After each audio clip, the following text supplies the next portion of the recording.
Yo, what's happening, people? This is Low Carb Corey. By very popular demand, because I've gotten asked this by so many people, I'm showing you guys what all of the staple foods I include in my diet are, because you guys want to know what I eat, when I eat it, and why I eat it. So I'm going to try to make this quick because there's a lot of food here. It's definitely going to take more than 5 minutes, but I'll try to do as good of a job as I can here. First, I'm going to start with what I would call my condiments or my seasonings. First, I've got things like oregano, just plain old black pepper, cumin, and I've got balsamic vinegar and then some sea salt. It's not really that big of a deal what kind of salt you pick. If you guys want to use just regular iodized salt, that's completely fine, but I like sea salt. And then we're moving on. I've got my protein sources, and these are really the things that I use to build the muscle that I'm trying to build. First, I've got extra small shrimp, in other words, baby shrimp. You guys are going to notice that they're not breaded. I am gluten intolerant, which means I can't eat anything that's breaded that has wheat, barley, or rye. And in general, I like to live pretty much low carb, and I don't like to eat extra carbs on stuff anyway. So even if I was not gluten intolerant, I still would avoid breaded shrimp, and you guys should too. Plus, the oil that breaded shrimp is cooked in, if you get it at a restaurant, typically is going to be rancid, and that's no good for you. So that's the shrimp.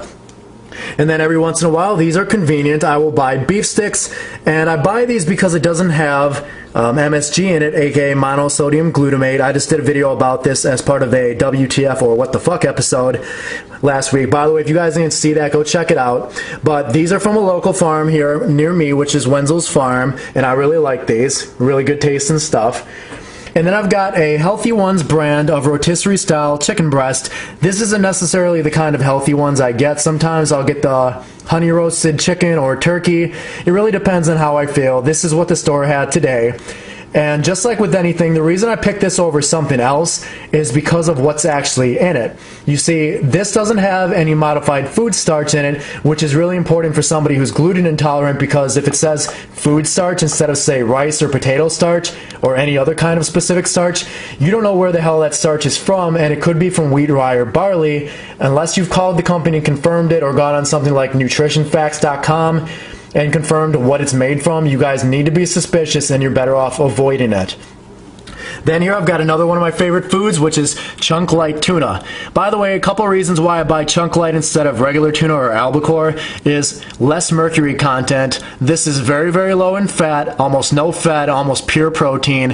Fish is one of the most bioavailable forms of protein you can get, so when it comes to eating stuff to build muscle, chunk light tuna is at the top of the list. If you're not already eating tuna or some other fish like freshwater salmon or even something like freshwater cod or perch, you guys really need to start eating that stuff. It's very important. Freshwater is always better than farm raised. Farm raised fish are not like wild fish, so try to avoid farm raised as much as possible.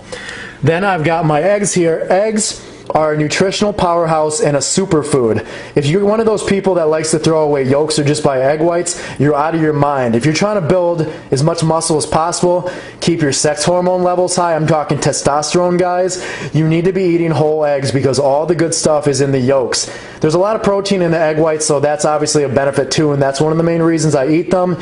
But I also eat them for the good fat, healthy fats in the yolks, as well as the vitamins and minerals and cholesterol that is found in the yolks. For all of those of you who are scared of cholesterol, you need to stop, because your body makes cholesterol itself, and your body would not make anything that would be harmful or hurt itself. You guys need to understand that when you eat dietary cholesterol like the kind in eggs, your body will downregulate, or in other words, reduce the amount of cholesterol it makes itself to accommodate the dietary cholesterol.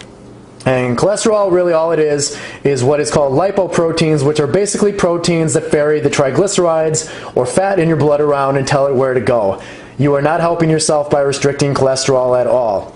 Moving on, speaking of cholesterol and fat, we've got some fully cooked bacon. Now, you guys don't need to buy the fully cooked kind, but I find this more convenient for me because I make a big mess when I try to cook as much bacon as I like to eat in one sitting.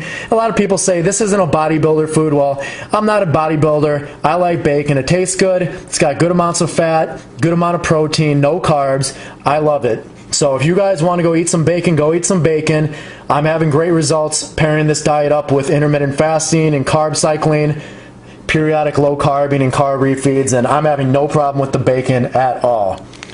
Then moving on, we're starting to get more away from protein and more into fat, but I've got sliced Swiss cheese here, which is actually a really, really good source of both protein and fat. Some people choose to stay away from cheese and dairy. For me, I haven't found dairy really to be an issue, but you're going to see that I don't really include milk in my diet. I trust cheese a little bit more than I trust milk, just because I'm more concerned about the hormones in milk than in cheese, because cheese, unlike milk, has enzymes added to it which actually helps form the cheese, and I believe it is scientifically proven that the enzymes actually help break down some of those hormones so they don't affect us humans as much. Moving on, we're getting away from the protein and we're heading more into the fats, kind of into the carbs, which we'll cover in just a minute here. Now, this is pure fat right here, extra virgin olive oil. This is the only kind of olive oil I would ever tell you guys to buy. It's the kind that basically drips right off of the olives. It's great for drizzling over vegetables. I like to steam veggies and I like to pour this on top. Or I like to pour it on top of some fried eggs sometimes. I think it tastes awesome. You should use this for low temperature cooking though, because it turns rancid and has a low smoke point when you try to turn the heat up too much. Now, if you want to do some medium to higher heat cooking, use this stuff right here, which is organic coconut oil.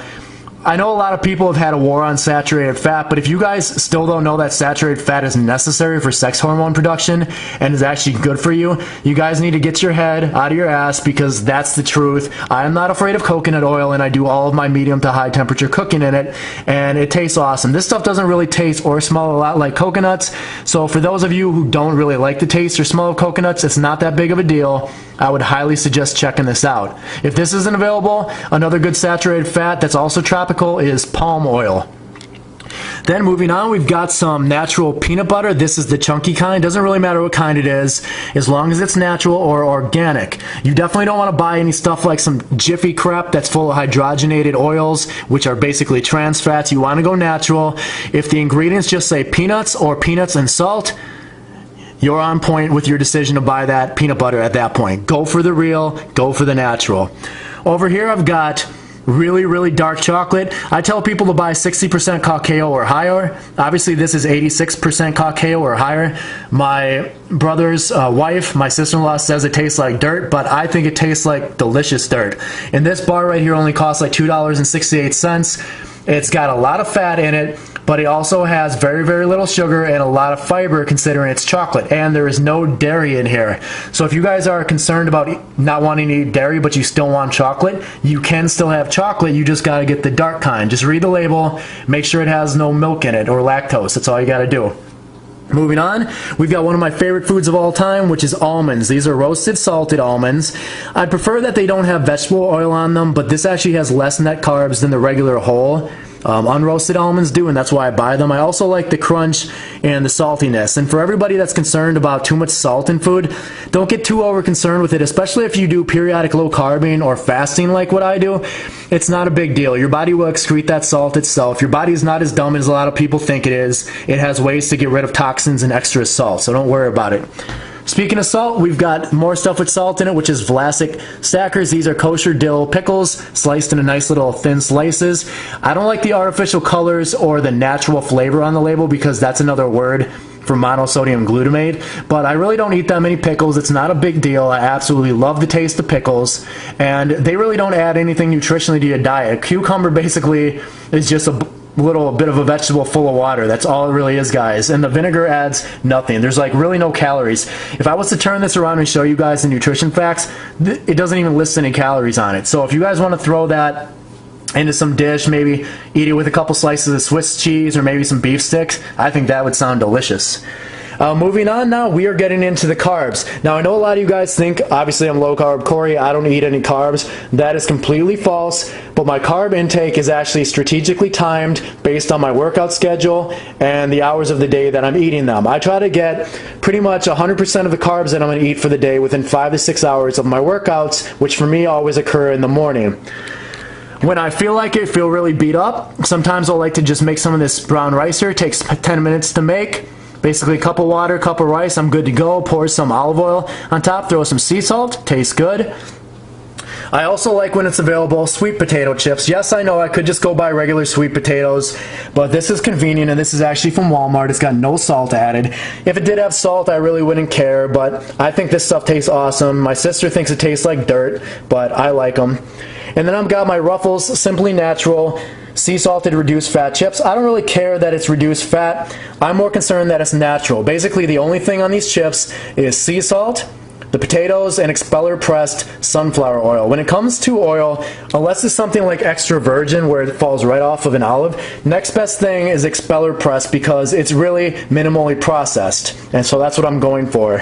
And it's not uncommon for me after a day like I work out tomorrow to eat an entire bag of these in one day. But again, I try to get them all in within about 6 hours of the workout so I can maximize the effect of the insulin spike from them. Of course, I pair this stuff right here usually with something like the beef sticks or the chicken over here, or maybe even with some cheese or some tuna, because I never like to eat carbs by themselves, and I don't think you guys should either. Moving on, got my vegetable selections. Now I do eat some peppers and some onions sometimes, but these are two of the lowest carb choices of vegetables you can get, which are cut green beans or broccoli. Now these are the kind I can steam right in the bag, really convenient. Like I said, I like to throw some olive oil on top of these things after I get them out of the bag.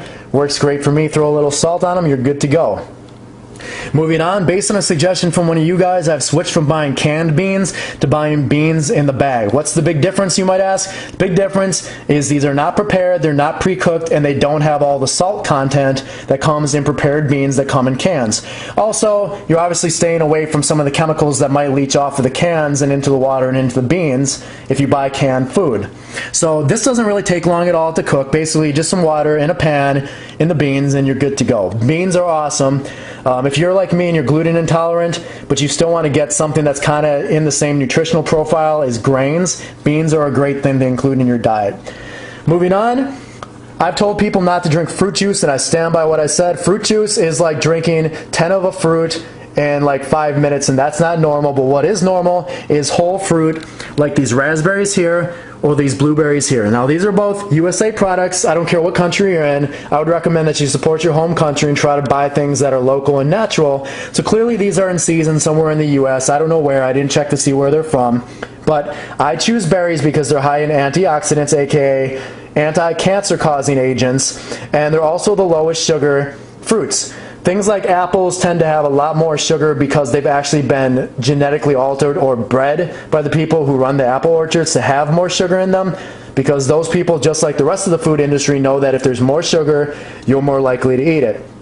But berries are a lot closer to the same form that they're in nature, so that's why I like to choose berries. I might, after my workout tomorrow, have an entire carton of these, and that's not a problem. As long as you don't abuse fruit, say eat it at every meal, you should be good to go. Nothing wrong with including a little bit of fruit. Last but not least, and a lot of people might give me shit about this because they know that I've completely shitted on Pop-Tarts, but this is a Rockstar Punch drink, and this is basically, let's see how much sugar is in here. This is my post-workout drink, and it's not uncommon for me to have a couple of these. I think there's something like 62 grams of sugar in this thing, something like that. But basically I use it to spike my insulin after a workout and to help put some stored sugar or glycogen back in my liver and in my muscles. There is no fructose in this. It's basically all sucrose and glucose, which can either go to your liver or your muscles. And I like to pair it with stuff like these beef sticks or this chicken or some Swiss cheese. These are convenient things I pick up at the store after I work out. I slam that, I refuel my liver and my muscles so I'm ready to go the next day, and then I basically end up fasting again, so whatever sugar is in here gets burned off quite easily and quite quickly. It is not hampering my ability to burn fat as long as you're not filling up your liver and your muscles constantly with glycogen so it's overflowing into your fat reserves. Fat gain is really nothing to be concerned about. So there you have it. Again, I use all these things strategically, try to get 80% of my calories within 5 to 6 hours of my workouts. There you go. I've got some carbs, got some fats, and I've got some proteins and some spices. Any questions or concerns? Shoot me a comment or leave me a message. Until next time, get educated, get inspired, and get going. Peace out.